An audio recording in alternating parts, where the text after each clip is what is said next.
I knew that Jesus was dead. I had proof.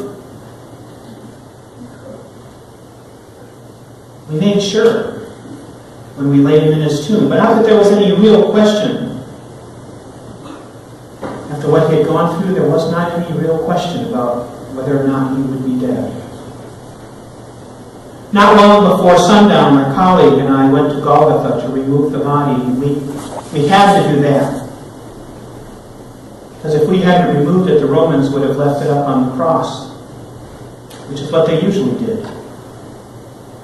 They would take a victim who had been crucified and they would leave him hanging there until the bugs and the wild dogs had consumed enough that they would no longer hang. And then they would take the bones and what was left and throw them into the garbage, where they would be burned.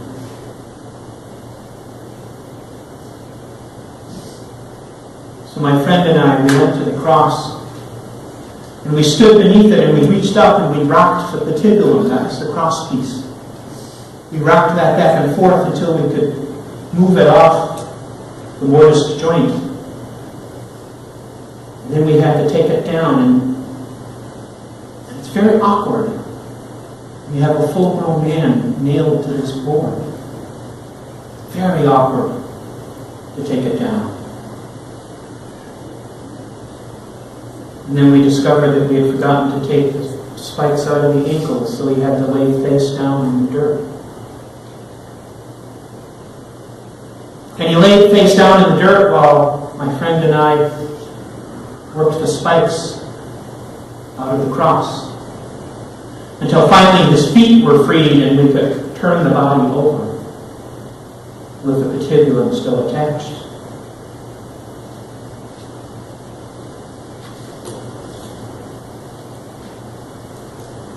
We pried the nails out of his hands. And then we bathed the body as best we could out there. We rinsed off the blood, trying not to pull at the strips of flesh that lay loose on the body. We placed a cloth around his head. It's called a siderium. And he covered his face while we were working. And all the time we're doing this, all the time we're preparing the body, all the time we're cleaning, thinking about what had happened. We were being watched by the two other men, already dead, but their eyes were open and they stared.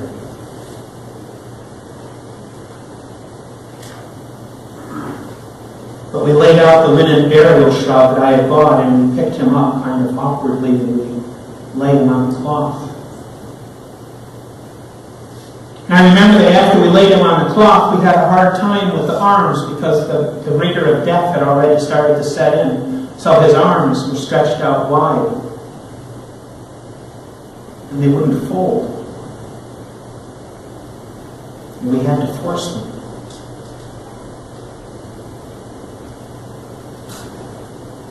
It was very awkward.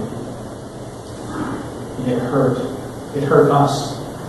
And it hurt us to know that the women, the only ones who had actually stuck with him for the crucifixion, they were a little ways away watching this. And it pained our hearts to know that we were struggling so with the body. But eventually we were able to place the limbs properly, so his hands were folded over his stomach. We were able to place the legs properly and stretch them out. And then we folded the shroud over the body and we carried it to the tomb, which was not too far away. The tomb was mine, and it was carved into a rock. It was simple, but it befit a man of my stature, a man of some wealth, a member of the Sanhedrin. And it had never been used, so we got to the tomb, and we had to stoop over because the door was only about that tall and about that wide. So we had to stoop over with the body, trying to work it through the doorway into the tomb in the dark. And it was also very awkward until my friend got the lamps in the tomb, but he couldn't see what we were doing. But finally we got him in, and then we laid him on one of the stone shelves, the stone benches. There were 2 of them in the tomb. The stone bench was where the body would lay then for a year or so until it had been reduced to bones and sinew. And then the bones would be collected and they would be placed into what they called an ossuary, a box that contained the bones, and then that would be set on a shelf in the tomb. That was the way we normally did things.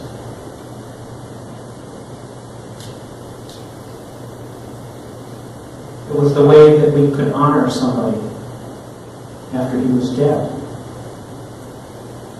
And all the while, as we cared for him in that tomb and on the hillside, I couldn't help but remember the horror of the 24 hours before. I could not help but think of the trial. Both trials. The trial before the Sanhedrin and the trial, if you want to call it that, before Pilate. I couldn't help but think of the beating that he had endured and the flogging that tore chunks of flesh and muscle out of his body. And then there was the death on the cross itself, which is the most painful and humiliating of deaths. Which is why the Romans like to use it. But when you stone a man, he's dead pretty quickly, but a man on the cross can take days to die. And all the while they are totally helpless with their arms spread open, and bugs and whatever else chooses to feast on them is able to do that. So they hang there naked and humiliated. It's a horrible, horrible death. But even as I thought that, I realized that the true horror of it all was that he was innocent and that I knew it. He was innocent, and the only thing that he was guilty of was love. The only crime that Jesus had committed was being too good for this world. And yet he had ended up like that. And I had let it happen. I never lifted a finger to stop it. Before he was ever arrested, I never spoke up at the meetings of the Sanhedrin where the high priests were growing increasingly more acrimonious. I never said a word of caution there. I never spoke up when I got to the temple and discovered that this illegal trial had been called, because trials of the Sanhedrin could not take place at night. But the priests wanted to get it over with and get it done before there was a crowd. And I knew that, and I didn't complain.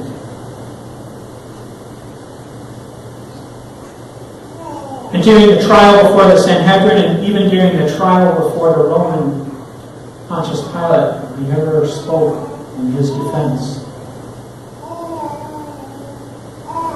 I never said a word. But you have to understand, a man in my position, a man who was part of the Sanhedrin, a group of 70 men who ruled Israel as much as the Romans will let us. We're powerful men.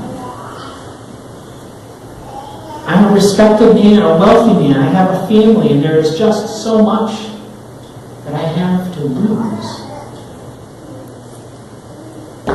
And I felt I couldn't do anything.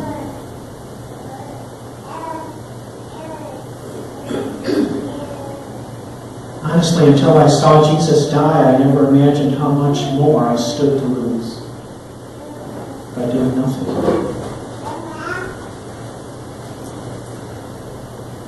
Now, surprisingly anyway, I got up the courage to go to Pilate. I probably wouldn't have, but one of the women who had been with Jesus, one of the women approached me and asked me if we could take the body down. And I thought it seemed like the least that I could do. And I was right. It was the very least I could do. But I went to Pilate, and I faced him. And it was an uncomfortable meeting because Pilate, we all knew, was a cruel man. He was a political appointee interested in nothing but increasing his wealth, increasing his power, and pleasing his Roman patrons. He had no sense of justice, not in the sense that we think of. And when I talked to him, he couldn't believe that Jesus was already dead, so he had to confirm it. He sent an officer to go check with the execution party, and sure enough, he was dead. When he finally believed it, he let me have the body. So with this written order from Pilate in hand, I went to Golgotha one last time to do one last service for my teacher.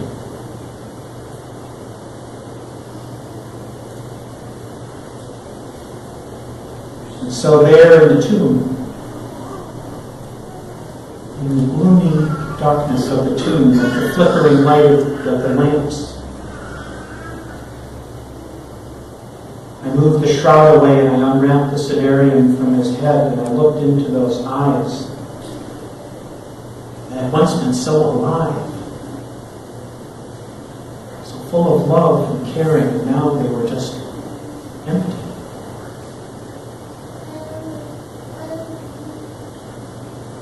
And I took out a feather, as my father had taught me. I took out a feather and I laid it beneath his nose. And I counted 10 breaths of my own. And my own breathing seemed loud in the stillness of the tomb, and then I took 10 more.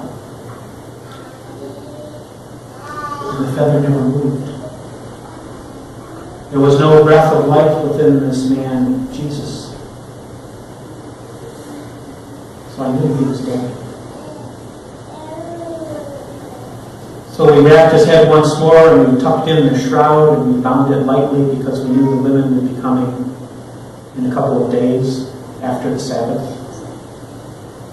They would be coming to properly anoint him because we didn't have time to do it. It was almost sundown.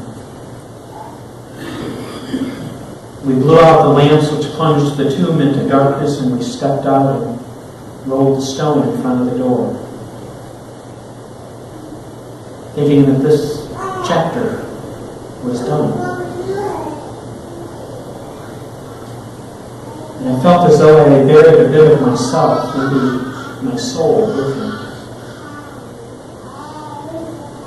As we walked back to the gates of Jerusalem, my companion asked me if we should carve something on his tomb, on that tomb anyway. And if we did, what should it be? And I thought about it.